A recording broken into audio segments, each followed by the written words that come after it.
Swami is expelled from school. The headmaster entered the class with a slightly flushed face and a hard, ominous look in his eyes.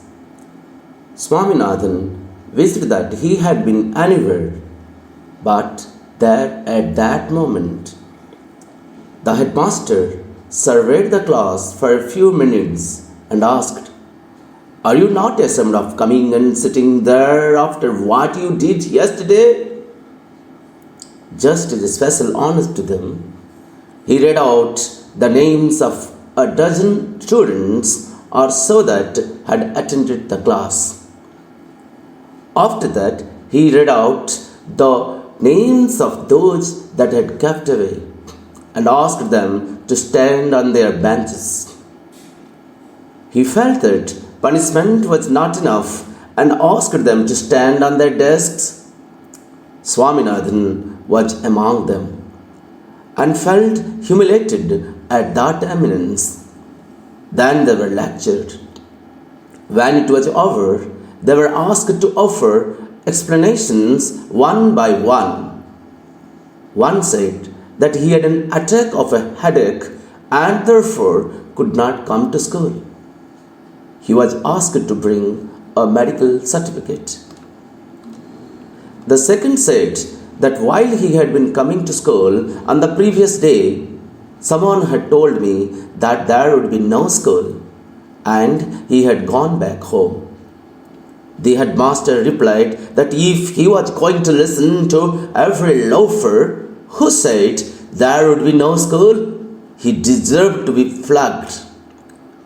Anyway, why didn't he come to school and verify? No answer. The punishment was pronounced. 10 days attendance cancelled, 2 rupees fine, and the whole day to be spent on the desk. The third said that he had an attack of a headache. The fourth said that he had stomachache. The fifth said that his grandmother died suddenly just as he was starting for school. The headmaster asked him if he could bring a letter from his father. No, he had no father. Then who was his guardian? His grandmother? But the grandmother was dead. Was she not? No.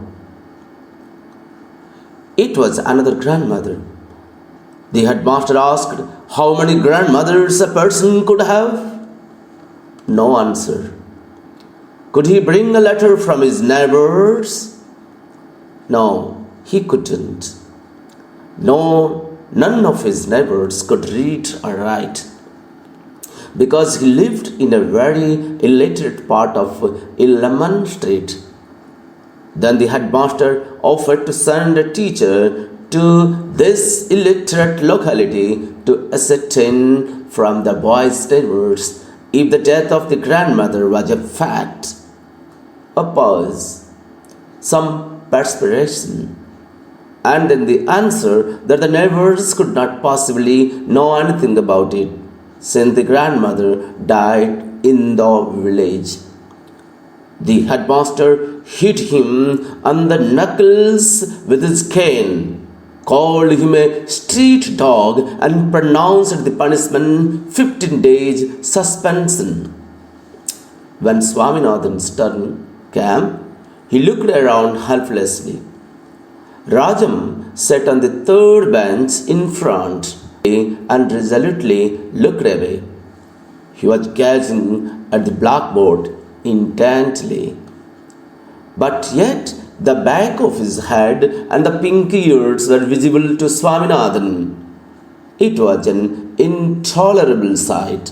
Swaminathan was in acute suspense lest that head should turn and fix its eyes on his.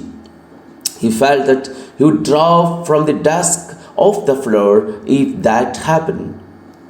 The pink ears, 3 benches off, made him incapable of speech. If Only somebody would put a blackboard between his eyes and those pink ears. He was deaf to the question that the headmaster was putting to him. A rap on his body from the headmaster's cane brought him to himself. "Why did you keep away yesterday?" asked the headmaster, looking up. Swaminathan's first impulse was to protest that he had never been absent, but the attendance register was there. No, I was stoned. I tried to come, but they took away my cap and burnt it. Many strong men held me down when I tried to him. When a great man is sent to gaol, I am surprised to see you as slave of the Englishman. Didn't that cut off? Dakka Muslim, slaves of slaves. There were some of the disjointed explanation which streamed into his head, and which, even at that moment, he was discreet enough not to express. He had wanted to mention a headache, but he found to his distress that others beside him had one. The headmaster shouted, "Won't you open your mouth?" He brought the cane sorrowfully down on Swaminathan's right shoulder. Swaminathan kept staring at the headmaster with tearful eyes, massaging with his left hand the spot where the cane was laid. I will kill you if you keep on staring without answering my question," cried the headmaster. I couldn't come, stammered Swaminathan. "Is that so?" asked the headmaster, and turning to a boy, said, "Bring the peon." Swaminathan thought, "What? Is he going to ask the peon to thrash me? If he does any such thing, I will bite everybody dead." The peon came.